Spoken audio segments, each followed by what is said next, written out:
Padre Antônio Gualberto Monteiro, nosso dedicado colaborador de Santa Rita de Cássia, caríssimo diácono Maurício Lopes Duarte, Sirineu, que está sempre ajudando na caminhada rumo à Páscoa definitiva, queridos irmãos e irmãs, representantes da paróquia de São Silvestre, aproveito mais uma vez para acolher a todos vocês que vieram celebrar conosco, justificando que o Padre Antônio Carlos Ribeiro, ele vai atuar ali na frente da igreja, na apresentação cultural. Ele sempre teve esse dom de cantar e encantar, porque, na verdade, ele sempre cultivou um bom humor e uma capacidade grande de comunicação com as pessoas.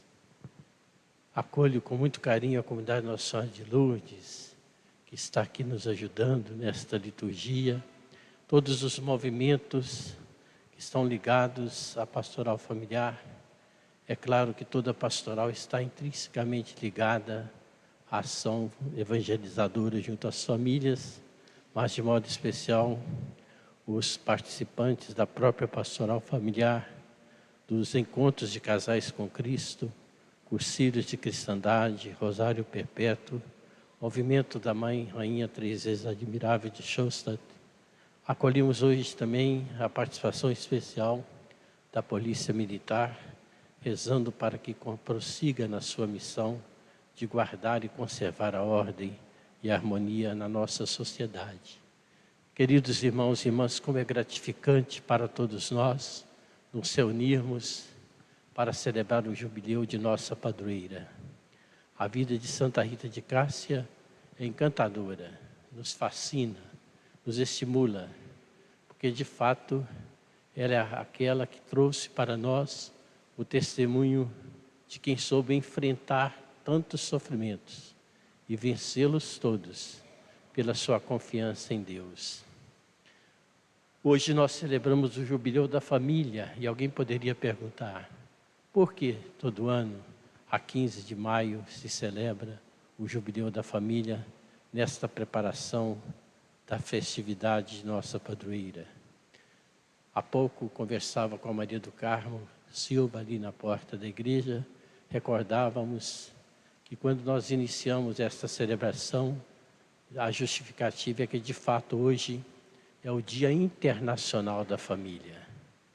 Nós temos o Dia Nacional da Família, 8 de dezembro, nós temos a Semana Nacional da Família no mês de agosto, que é o mês vocacional, a partir da celebração do Dia dos Pais, mas temos esse dia especial, o Dia Internacional da Família. O saudoso Papa Francisco muitas vezes recordou-nos que não temos famílias completas, famílias perfeitas, porque nós somos limitados. Só Deus é perfeito. Mas repetiu insistentemente o saudoso Papa Francisco que nós podemos e devemos sim ter famílias saudáveis.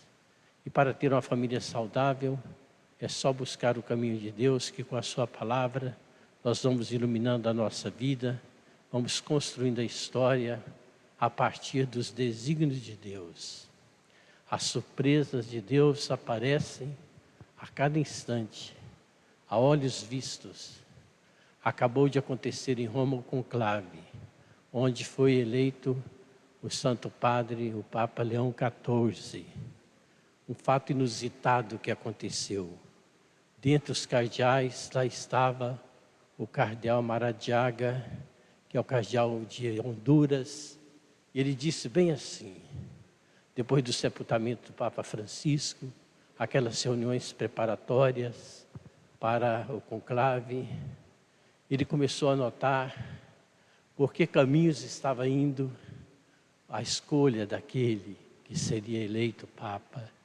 E ele já tinha conversado com tantos cardeais a respeito de um cardeal norte-americano que naturalizou-se peruano, com um exemplo encantável da sua vida, uma capacidade enorme, pois aquele cardeal no Peru, ele encarnou a realidade daquele povo pobre, tendo saído de um país tão rico, dizia e recordava o cardeal Maradiaga.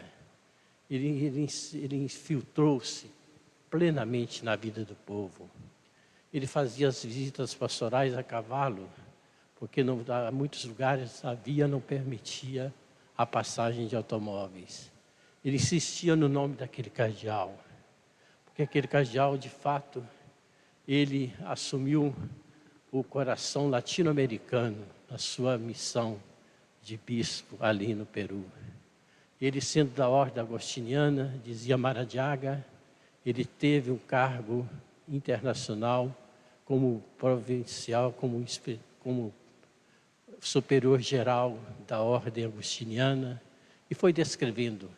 Aprendeu de modo pleno a língua inca para falar a língua dos índios, sabe tantas línguas, e foi caracterizando o que depois veio à tona. Eu vou embora, não vou ficar aqui para o conclave. É um absurdo que agora outros nomes apareçam e não falem neste nome do cardeal Robert Francis. Era ele que ele queria que fosse eleito. Era ele que ele percebeu que deveria ser o pastor universal da igreja. Pegou o avião e voltou para Honduras, onde reside, quase em sinal de protesto. O resultado nós já sabemos, né? Quem foi eleito foi o cardeal, que ele tanto desejava que fosse eleito. Para dizer quem é o Maradiaga, o cardeal, basta dizer que Dom Luciano era um admirador do cardeal Maradiaga.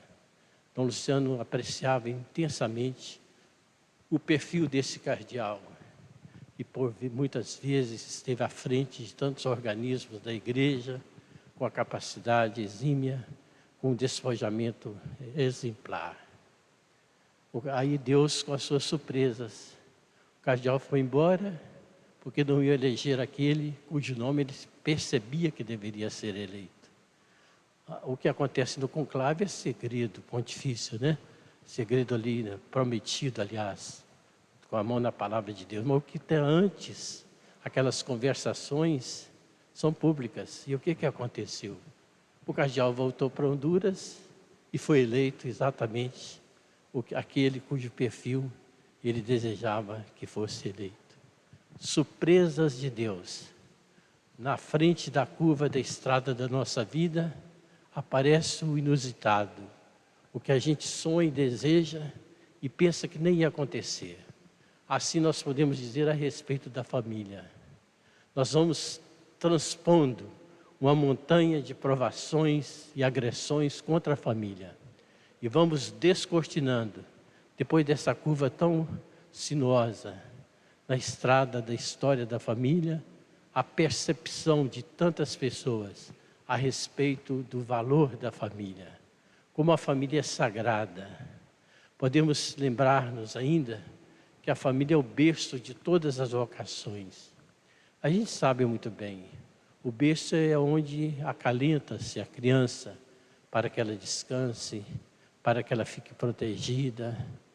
Tem até uma história muito bonita na biografia de Santa Rita, que os pais estavam trabalhando na agricultura e colocaram o que seria o baby comfort, mas era um balainho onde ela estava ali alojada, aquela criancinha.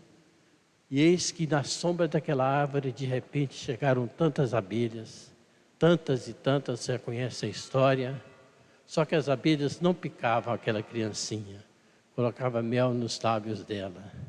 Mas um agricultor que estava se dirigindo à cidade para fazer os curativos de uma lesão enorme que sofreu na sua mão direita, ele viu aquela cena, correu para perto e foi banir, espantar as abelhas com a mão. E a biografia de Santa Rita conta que após ele espantar aquelas abelhas, viu a sua mão cicatrizada totalmente. Surpresas de Deus, sinal de Deus. Aquele bebezinho cuidado ali, naquele balainho da época, tornou-se para nós um modelo da vida da família. Porque ela pretendia ser religiosa desde pequenina, Mas o casamento na época era arranjado pelos pais. E os pais escolheram o noivo para ela. Só que não foi uma boa escolha, a gente já sabe. Uma pessoa de uma índole tão má. Rita, que é a Margarita, não desistiu. Ela abraçou aquela missão e conseguiu a conversão do seu esposo, cuja história nós já conhecemos. Ele se converteu através da bondade, da paciência, da oração daquela esposa tão santa. Mas ele tinha angariado a antipatia de tantas pessoas, porque ele era de índole tão má, prejudicou tantas pessoas, acabou sendo assassinado. Mas convertido, por certo, obteve a salvação. Os 2 filhos queriam vingar a morte do pai. Rita não se conformava. Ela preferia que seus filhos morressem do que manchar as suas mãos com sangue, assassinando uma pessoa. E a sua oração foi atendida. Deus recolhe para junto dele os 2 filhos daquele casal. Rita agora está livre, liberada para ingressar na vida religiosa. Ela bate à porta do mosteiro agostiniano. Por coincidência, o Papa Leão XIV é agostiniano, da mesma ordem de Santa Rita. E acontece que lá no mosteiro não era possível ela ser acolhida como religiosa por se tratar de uma viúva, etc. Ela não foi aceita, voltou tão abatida com aquela rejeição, deitou-se à beira de um riacho naquela noite, dormiu sobre as folhas ali caídas e foi transportada, conforme já sabemos, pelos seus 3 patronos, Santo Agostinho, São João Batista e São Nicolau Tolentino. A colocaram no jardim interno do mosteiro, no claustro. E assim que eles colocaram Rita ali no jardim, os sinos começaram a badalar. Aquela hora da madrugada, as monjas não sabiam por quê, mas foram todas se dirigindo ao claustro lá, ao jardim interno, e depararam com a presença de Rita de Cássia, aquela que conseguiu salvar a sua família, salvar parcialmente para esse mundo, mas o que interessa mesmo, plenamente para a salvação eterna. Aí vem toda a história, inserida na vida monacal, realizando a sua vocação. Rita teve a possibilidade de associar os seus sofrimentos aos sofrimentos de Jesus. Na sua oração ela dizia: Senhor, obrigado por tantas vitórias. Se eu posso ajudar com algum sofrimento, eu estou disposta a assumir. Aí veio o espinho da coroa do crucificado, penetrou-lhe a fronte, e aquela ferida, aquele estigma, foi trazido um mau odor terrível, de tal sorte que ela teve que ficar um pouco mais afastada das outras religiosas, porque ninguém suportava aquele mau odor. Surge a oportunidade de ir visitar o Papa em Roma, não é tão longe de Cássia. E aí ela não podia ir. Aquele mau odor impedia que ela comparecesse na visita ao Papa. Eis que naquela noite que precedeu a visita, Rita aparece sem nenhuma marca na fronte. Tinha desaparecido o ferimento, nós já sabemos a história e recordamos com alegria. Ela pôde ir, pôde visitar com as suas irmãs, monjas, o Santo Padre. Ao regressar de novo, aquela ferida se abre. Rita pede à prima que lhe trouxesse uma rosa. Aí pensaram, ela está delirando. No inverno tão intenso, com tanta névoa, com tanto gelo, não é possível achar rosa. Mas a prima, que morava em Rocaporena, pensou, se eu vou lá. Rita está tão mal no fim dos seus dias, e foi ao bosque e achou a rosa que levou para aquela piedosa filha do Senhor. As freiras ficaram tão encantadas com esse sinal, pediram a muda daquela rosa. A roseira, cuja muda foi levada de Rocaporena para Cássia, continua florescendo até os nossos dias.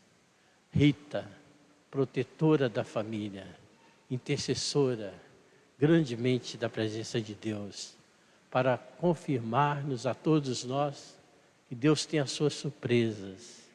No dia que Rita faleceu, o mosteiro inteiro foi tomado por um perfume intenso de rosas.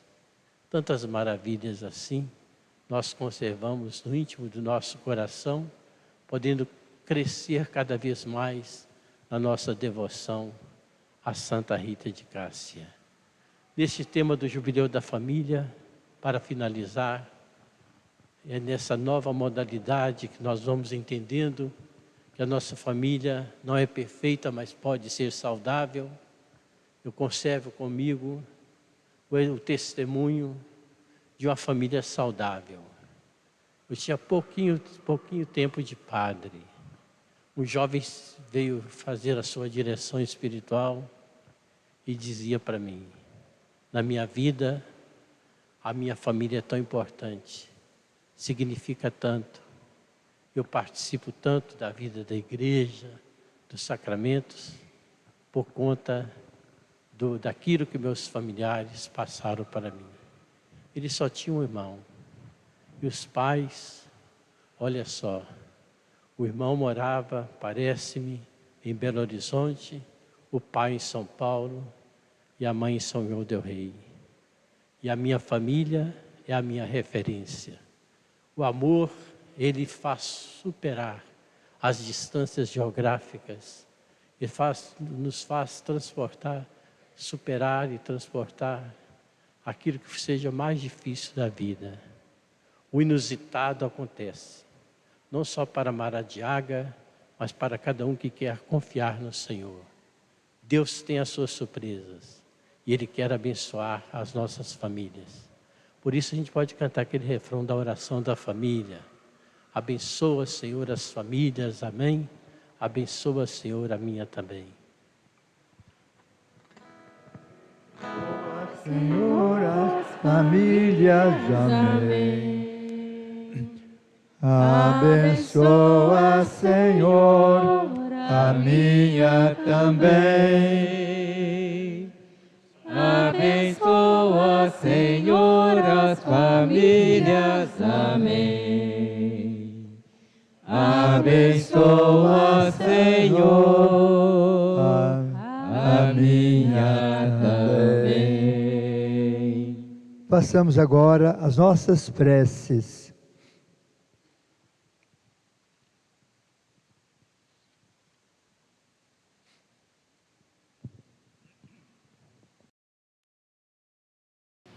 Pelas virtudes de Santa Rita, atendei-nos, Senhor, todos.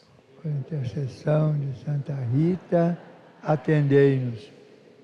Rezemos pelo Santo Padre, o Papa Leão XIV, o nosso Bispo Dom Ayrton, por toda a Arquidiocese de Mariana. Saúde e alegria à frente da Igreja, confirmando-nos na fé, rezemos. Intercessão de Santa Rita, atendei-nos, Senhor. Pai, vós que anunciastes a paz ao vosso povo, ajudai os governantes a construir um mundo de paz e de justiça para todos. Com especial atenção aos mais necessitados, rezemos ao Senhor. Por intercessão de Santa Rita, atendei-nos, Senhor. Rezemos